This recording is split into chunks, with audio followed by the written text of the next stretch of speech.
Good morning, Steve. Morning, Mike. Now, I was the head cheerleader in high school, and it was an elected position in our high school, and a very important position. And as I travel around the country, we have this program, Milken Family Foundation, our National Educator Awards. I find that there's no men left in cheerleading in most high schools. Most of them is just women. Now, I had Sally Fields on my team back then, who became the Flying Nun, and she was an expert. But you, the most enthusiastic owner, you've had to bypass Mark Cuban and so many others. Where did this enthusiasm for sports come from? Well, yeah, as a kid growing up, my dad was an immigrant and frankly was learning about every sport except soccer. But he brought a certain passion. Tiny Switzerland in 1936 had battled Germany and beat them in the World Cup. And my dad sort of grew up with that, and I guess he imbued me with it. Let's talk about growing up. Suburbs of Detroit. Many of the suburbs were reasonably affluent. Some weren't, and many in contrast. One of the great universities, University of Michigan, out there in Ann Arbor. Tell us a little bit about growing up. Yeah, I think probably the signature point is my dad was an immigrant, didn't go to high school. He was Swiss. He worked for the U.S. Army as an interpreter at the war trials at Nuremberg and then at Dachau. And he kind of had to scrape up. He started as a payroll clerk. And, you know, I would call us middle class, lower middle class kind of upbringing, and never wanted, but there was always a certain push. He didn't finish high school. You got to go to Harvard. He told me that when he was about 7 years old. That was kind of the only institution he knew of higher ed. Not only, but it was the number one in Europe. My mom hadn't gone to college, but you know, her dad and mom were immigrants from Russia, and it was subtle. Now that I think back, but there was a real push, particularly on the academic side. And as you talk about family values, one, the push for academics, and if I remember, you went ultimately to one of the most prestigious schools for high school. How did that occur? No, it's kind of funny. I was sitting there in the local public high school in 8th grade, and on the loudspeaker they said they're giving scholarship tests for this kind of fancy Dan private high school, and I told my mom about it. She said, "That's all great, but you better get a scholarship or you're not going anywhere." And things worked out, and that was, again, a propellant. That's where I kind of really developed fully the interest in math, which was kind of my shtick. So you did really well in math. And I actually, when I went to school, I was debating between Caltech and Berkeley at that time. How was Harvard? Harvard for me was it was a great thing. I went in, I thought I was going to be a physicist, then I thought I was going to be a mathematician, then I said, I don't really want to do either of these things. I think I want to be in business.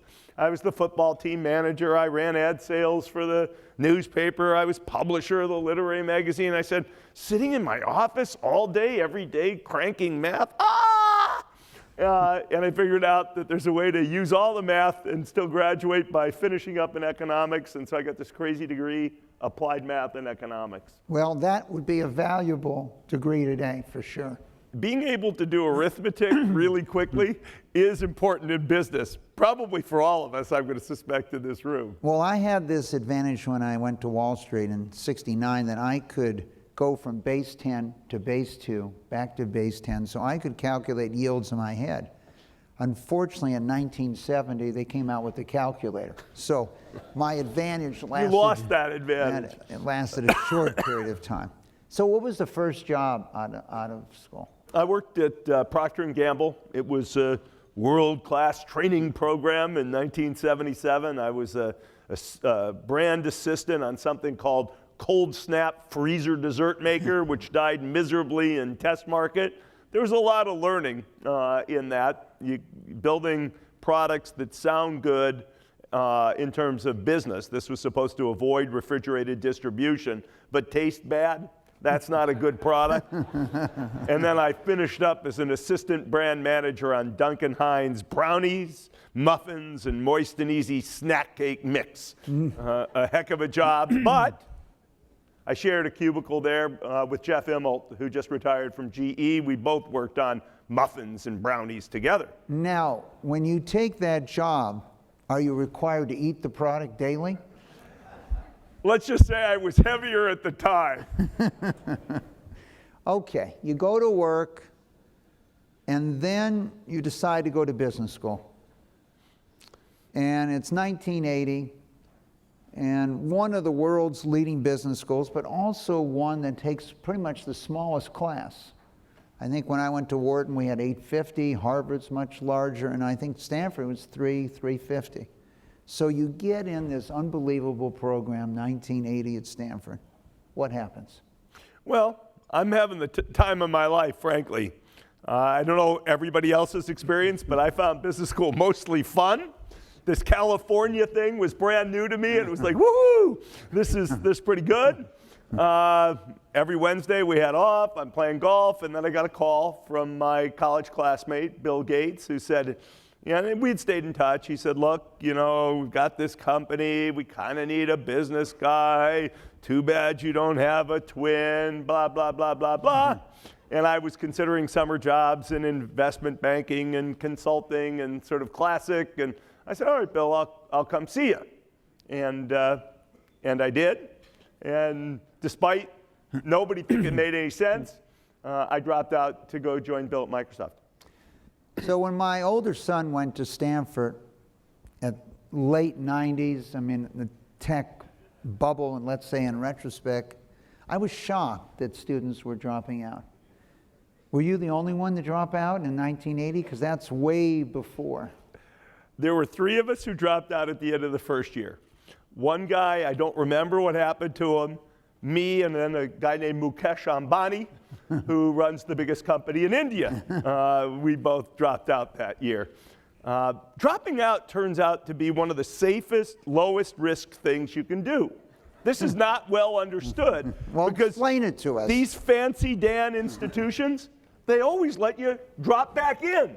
So if whatever you dropped out to do doesn't work out perfectly, I could have dropped back into Stanford at any time, and in some senses there was an absolute safety net below me. Well, and if you're successful, there's always an honorary degree later, right? I didn't get any of that, but I am teaching this afternoon at Stanford. Well, that's great. Let's talk about leadership. If I think back to the thousands of companies I had the honor to finance, my view was always, who's the manager? What's their skill set? And really based the business for 40 years on human capital of that organization. What is their talent?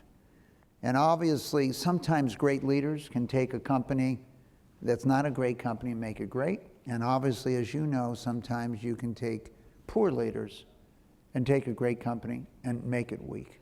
What are some of the lessons in leadership? Well, let me underscore first the thing that people don't talk about as much, in my opinion. What's the most important thing for a leader to do? Take people the right direction. Your ideas really do matter.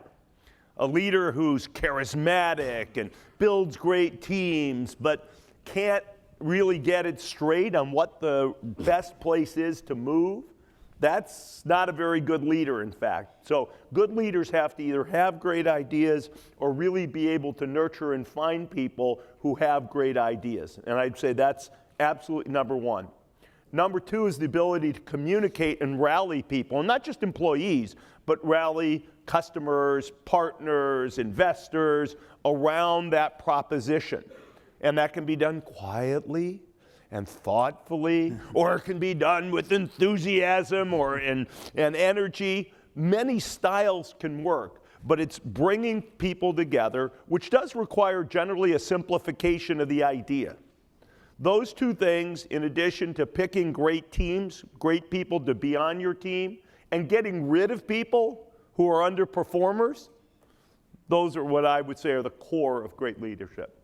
There's one other thing, and I think the audience is fully aware of your ability in this area, and that is passion.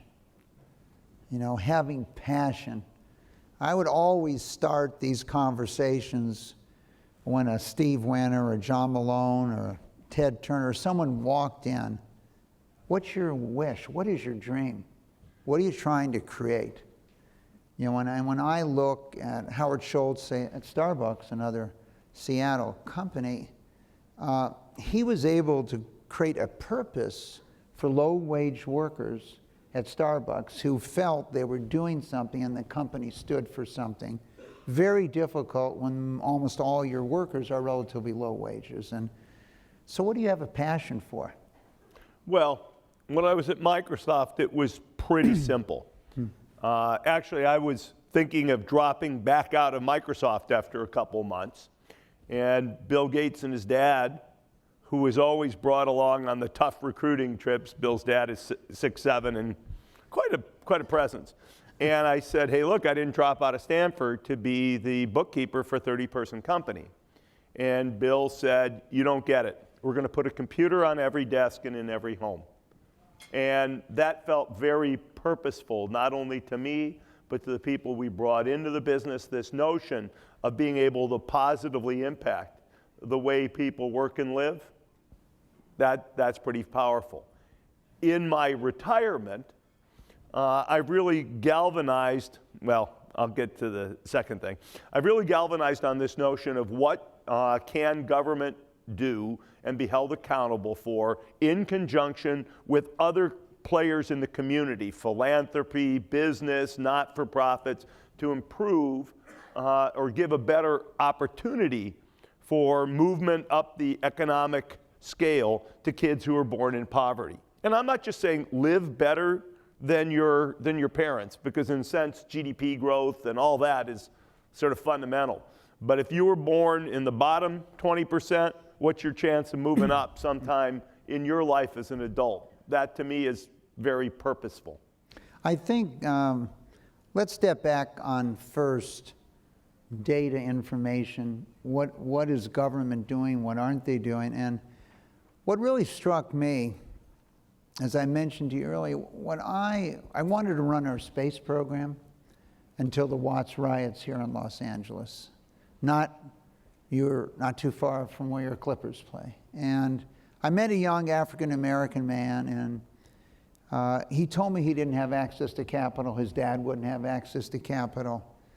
And I didn't really quite understand it, since I believed individuals were the key. And so I went back and switched my major. And what struck to business, and what struck me, is no one looks at the facts. No one does research. And when I eventually went to Wall Street a few years later, what I discovered, when I asked someone, okay, you believe this, why? Well, George told me. So then I would say, well, let me give George a call and see what work he did, because my data doesn't match with that. And you call George, and George will tell you Mary told him. And it's hard to find who actually did any research from that standpoint.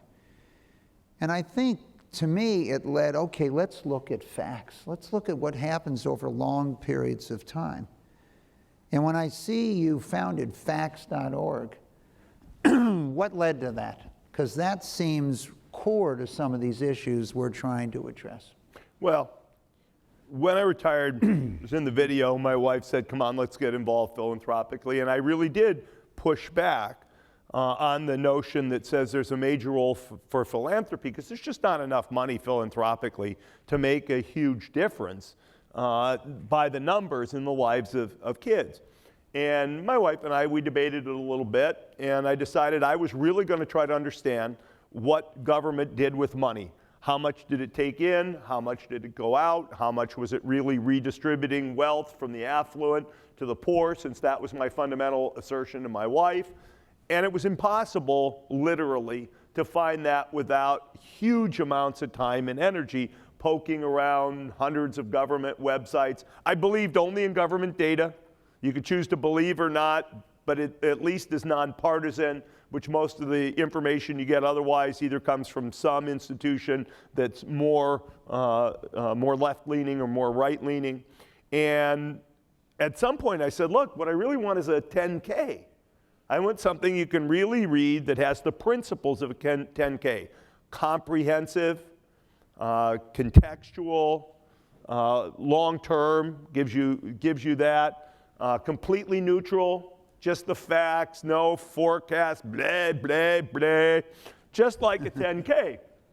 And so we said, okay, let's set out to write one, and not just focused in on the federal government, because most everything that happens, many things that happen, take money from all sources.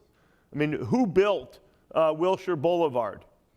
I don't know. Was it paid for by the city, the county, the state, a metro authority?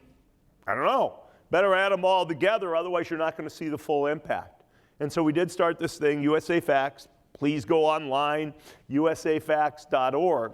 But it brings up some important questions. We're looking at tax reform, for example, right now. So is this tablet going to give us a look? Yeah, I thought maybe it would. If we get the man with the camera up here, we'll show you a couple things. What I have up from our usafacts.org annual report is a summary here of what the income is. What the income is for each of the quintiles in the U.S. Bottom 20%, second 20%. The blue is income. The red is taxes. On the right, and we show it both ways, by income quintile as well as by family type. And then you can say, under tax reform, I'll take my hand away, under tax reform, what will really happen? How will these distributions change for the top 1%, which is not drawn to scale, and so on? Some things are actually quite surprising to people. You know, what does it take to be an American in the top 20%? It's $113,000 a year. So when you're talking about the most affluent people, what does that really look like? And you want to see how these things will vary. You know, if you take a look at some of the stuff in the new tax plan, this is an interactive. You could see where essentially, there we go, taxpayers using the standard deduction remove $900 billion of income. I wanted to start up here.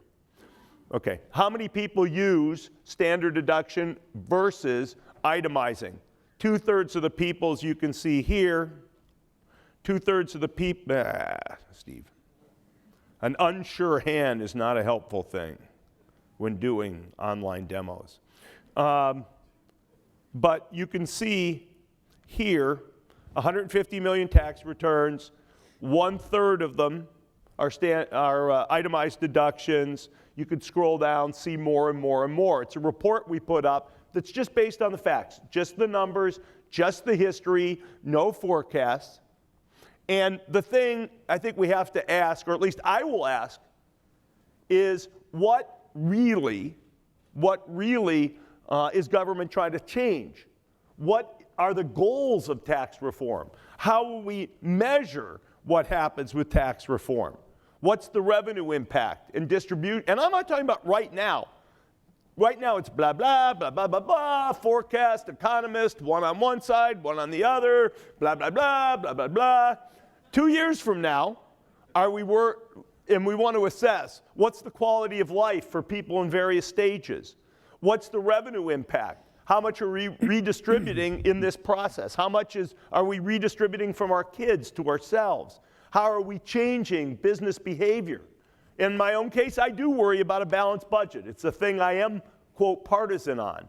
And I'm also partisan on this topic of what happens to kids that are born in the last quintile, the bottom 2 quintiles. Do they get a chance to move up, and does tax reform help?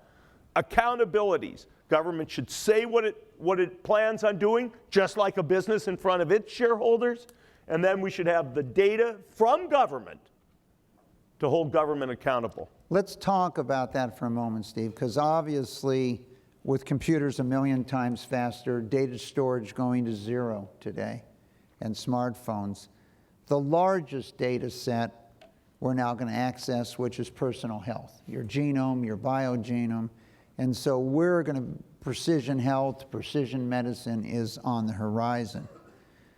The area you just touched on, let's say the key is the American dream. What differentiated the United States from everyone else? And my view of the American dream was a chance to succeed based on your ability, not your religion, not who your parents were, not even if you went to Harvard, not to school, not your race, or whether you're a man or a woman.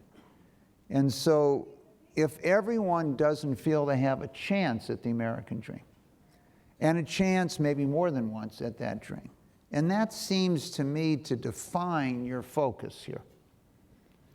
I think that isn't just, I don't think, that is exactly right. And, I believe in a world of numbers. You've got to measure things. You have to measure things. How do you measure impacts? If I could just have the second slide that's entitled Adverse Childhood Experiences. Okay, you have kids that are born in these very tough situations. The neighborhoods may not be safe, housing is unstable, they're poor, they have a lot of what are called adverse childhood experiences. You can read the names of those on the top, but there is a mental health theory that says your probability of being addicted, having behavior and rage issues rises exponentially, and it is far easier to see issues of family member in jail, mother might be working many jobs, you get a notion of emotional neglect. So how do we help support kids who are born into these tough situations to get that opportunity that you just talked about? And how do we measure whether the American dream's actually in force? It's a spirit, yes, you could poll, you can ask Americans, but at the end of the day, if nobody's moving up the economic ladder, if people feel at birth, the chance that, because my parents are poor, I'm going to be poor is quite high. There's no American dream in that. And it's not true for all poor kids. There are plenty of poor kids who are born poor in the sense born at the bottom income quintile who do move up. But there are pockets of kids based upon where they live, their race, their ethnicity, that never have the shot that you just talked about, Mike. So I think when I saw the Watts riots, and I was 19, I thought I knew everything at Berkeley. That I didn't see that you were denied access to capital, at least felt. My view was to create leverage. Obviously, at Microsoft, you created unbelievable leverage by letting people have software that allowed you to access the world. How have you looked to leverage your abilities in this area? So I used to go and still do visit schools around the country. When Reg Lewis was alive, we would go and show him, yes, you could be African American and you could lead a billion-dollar company. How are you looking to create the leverage you did at Microsoft in this area? Yeah, it's a real challenge. The first thing when I joined my wife we discovered is there's a way to contribute that is wonderful, but the whole is not bigger than the sum of the parts. Let's give to this great not-for-profit doing this work and that great not-for-profit doing that work. But if you really want to say how are we doing in aggregate, how do we make the whole bigger than the sum of the parts, you need to have infrastructure where communities come together with support and say, we're really going to focus on this. We're going to hold ourselves accountable. Are kids ready for kindergarten? Can they read at grade level? Are they graduating? There's two great projects here in LA we're excited about. I'll mention the one that's in Hollywood, run by the Youth Policy Institute, that built from something called Promise, I guess that's a Promise Neighborhood concept that came out of the Obama administration. The not-for-profits are at the table. Business, are we going to employ these people? Educators. And we see that now, that kind of focus. It's almost a Six Sigma-like approach. As a community, what are our goals? How do we measure them? How do we look for places that we are failing? How do we get to root cause? How do we solve? And it's great to support all those not-for-profits, but for us it gets exciting when you bring government to the table and everybody's focused on these common goals. And that, to me, I can get excited about. I love visiting with the not-for-profits that are involved. It really fires me up. Well, I think we know it doesn't take that much to fire you up here.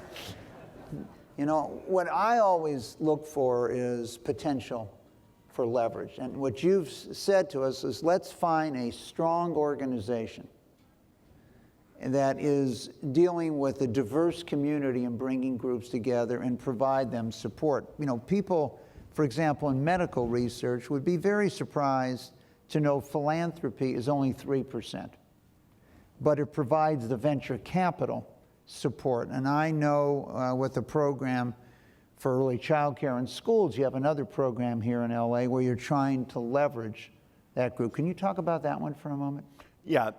You know, one of the things that is essential, and I think the way you said it is perfect. Philanthropy is the venture capital. Philanthropy can fill in gaps for government, and it can try things before government is ready to try them, and philanthropy can catalyze communities that really come together. You know, take early childhood. There's some work we've done with an organization called Para los Niños here in LA that are focused in on bringing mothers together in a way that's supportive so people can enter school at the right place with the right early childhood education or other things. We've been involved in a not-for-profit in Cincinnati and in one actually in Dayton that have really pushed and got government financing or funding for mandatory, not mandatory, but for universal pre-K education. Exactly. I think, right. Steve, it's interesting when you say this, and I don't know if you had looked at all the literature or whether this was a natural assumption for you and your wife and Connie and others, but when you look at the rate of return on education, the highest rate of return is 0 to 6. So $1 in a 0 to 6-year-old investment, by the time you're 15, it takes $3 for the same result, and by the time you're 20 or 21, it takes, in fact, there's a slide, it takes about 5, and by the time you're 30.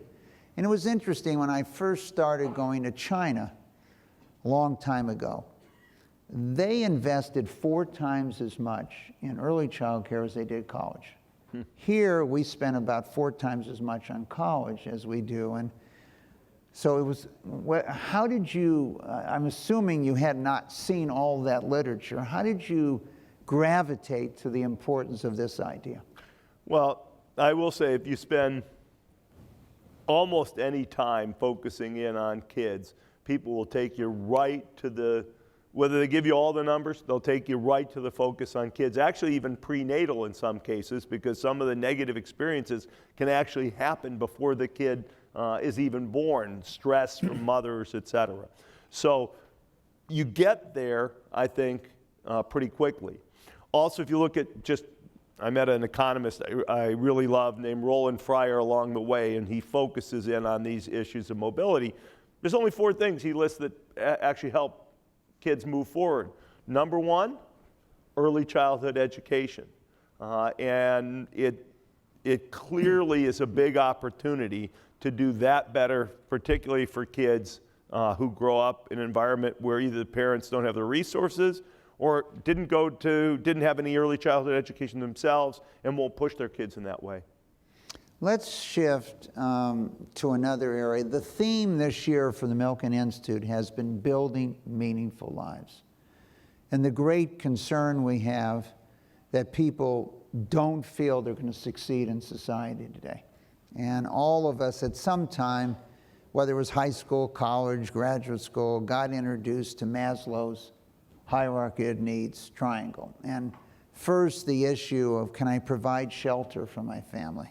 Can I provide food for my family? Then safety. And as you move up, does anyone like me?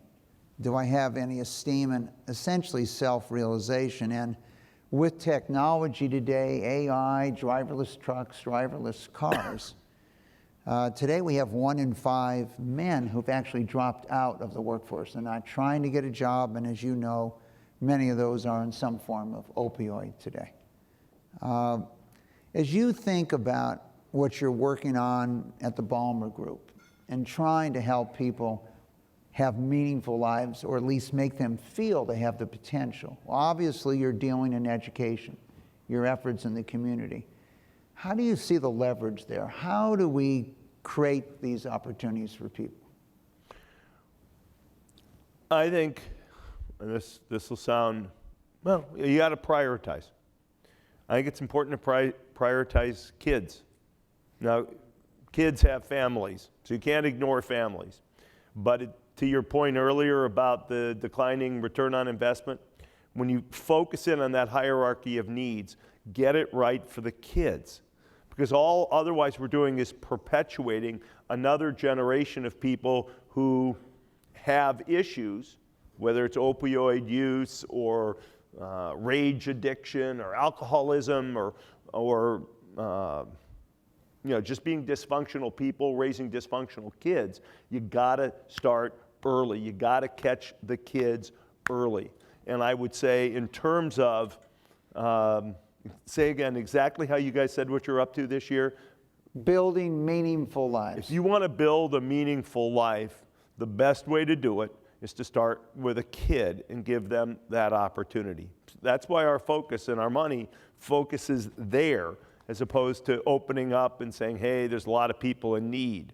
And if you focus there, education is a propellant, but education is also a marker of how functional a kid is. Yes, it's important that you know how to read and do math and all of those things, but it's just as important that your family life, your physical safety is functional enough to let you get and hit those educational milestones. Because they're as much as anything measuring your environment and your family background. Okay, so unbelievably successful career. Changed the world for all of us by providing software for us to access. The Clippers are in the news. The owner has... Some days good and some days bad, since we lost last night, but go ahead. The owner of the Clippers is having a few issues at that point in time. I had financed, or people who work with me, as you know, have a lot of sports teams today. You could have been, I remember Bob Daly, he ran CBS, he ran Warner. He got more publicity as the president of the Dodgers in 1 week than his entire career. So you throw yourself into an arena here with the Clippers. They're the number 2 basketball team in LA at the time. And they've had a long history that if you were a fantastic basketball player, if you're traded to the Clippers, you better have an insurance policy. High probability you're going to be injured in the next year. What were you thinking of, and how's it worked out, and what has surprised you about being an owner? A few things. Number one, it turns out these NBA franchises, they don't come up for sale all the time. They don't. I was working full-time at Microsoft, couldn't focus on what was going in Seattle. The team left. And when I retired, I'd go see the commissioner. I say, love to have a team back in Seattle. And he said, well, that's really hard, because after Seattle, we don't want to move teams. And I ask around, and he says, you know, find a team for sale. So I go look at the Milwaukee Bucks, because they're for sale. That doesn't work out. And then my good fortune, even though it reflects some of the darkest, worst part of society, my good fortune is that the old owner of the LA Clippers absolutely reveals himself in this very negative way. And my son, I get a call from my son, come on, Dad, you love basketball, you love LA. I do love LA, team's not moving, I don't want to go there. And boom, pounce, seize, get on it. And you know, if you look at the experience for me, year 1 was like, oh, I don't know what I'm doing here.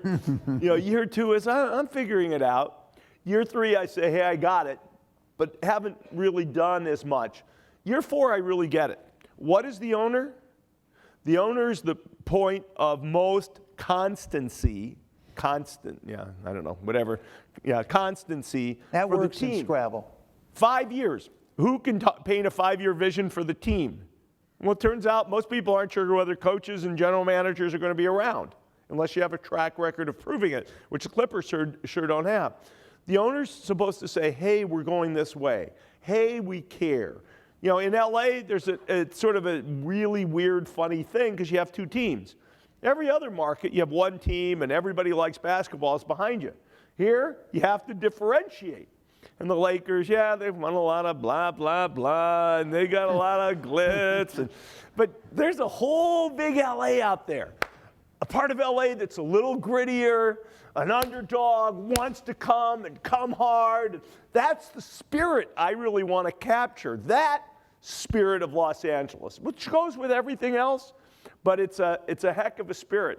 And you can do it in a beautiful place where free agents love to come. I love all our new guys, but this guy Pat Beverly, he's exactly that kind of guy. He embarrassed the number 2 draft choice in that first game. Oh, too bad. And you know, the most surprising thing, there is a real role for owner other than just putting up the initial capital. That'd be number 1. Number 2, you really can see the dynamics of leadership that we talked about earlier. You got to get the right team on board. We've got a great leader. We let Doc spend a little bit more time now really focused in on the coaching side.